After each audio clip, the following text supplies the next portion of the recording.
thick black smoke and flames from the crash so close to their homes. One neighbor helped the family get out of harm's way. Jeremiah Mosher spoke exclusively to the man who pulled the mother and son out of the vehicle.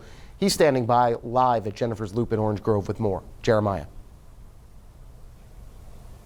Yeah, Greg, I mean, just a heartbreaking situation. But if you take a look here, this is the area where it happened. You can look at the ground and you can see the orange markings of where the driver slid and came this way. And at the very end of the corner, landed right there. And that's where the fire took place. I put out the lady, and then you couldn't see inside the car. And I heard a boy, and I put him out. And she said his sister were inside the car. And I couldn't unlatch the car seat. Juan Galan says he heard a big bang and rushed outside. Galan says that's when he saw the flames and thick smoke. He rushed to the vehicle to help. Wife Pamela Galan says minutes felt like hours. And I took the little boy and walked way over here. I didn't want him next to the fire. And he was very scared and looked at me and said, "My sisters are dying."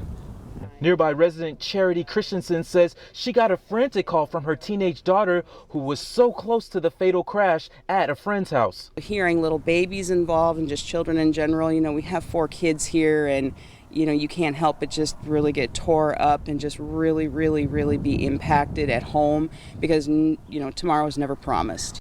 This just happened. Somebody went through our fence and there's 2 babies trapped inside, and one pulled out the little boy and the driver, but we couldn't get the babies. The Galans say fire crews came to the scene, but they tried to do as much as they could to help, but they say this will never be a day they will forget. I was just in disbelief. I couldn't believe that, and I was worried. I wanted to get the babies out, and the fire just went so fast we couldn't get the babies out, and it was just so horrific. I was pulling on those car seats, and I couldn't get them out. To stand there and watch them burn in front of you is something that you would never want to go through.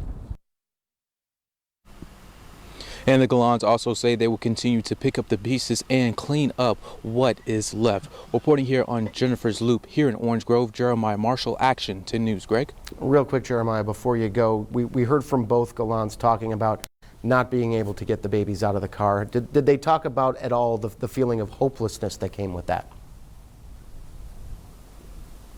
Absolutely. And, you know, we asked Mr. Galan, you know, some people might label you as a hero. And he said simply, no way, I'm not a hero. He just sprang into action, do what he had to do. He just tells us that he wished that he could have done more. Back to you. All right, Jeremiah, thank you very much.